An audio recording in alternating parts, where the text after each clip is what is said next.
साम्राज्य न्यूज, सामान्यांचा असामान्य आवाज. अलीकडे देशातील विविध भागात अपघातांचे प्रमाण वाढले आहे. दरम्यान मुंबई नाशिक महामार्गावर आज पहाटे 5 वाहनांचा विचित्र अपघात झाला. या अपघातात 3 जणांचा जागीच मृत्यू झाला असून 14 जण जखमी झाली आहेत.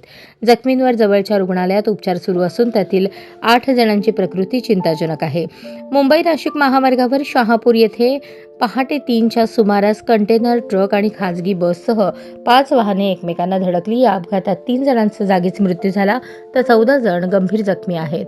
जखमींवर शहापूर उपजिल्हा रुग्णालयात उपचार सुरू आहेत. यातील 8 जणांची प्रकृती चिंताजनक असल्याने मृतांच्या आकड्यात वाढ होण्याची भीती व्यक्त केली जात आहे.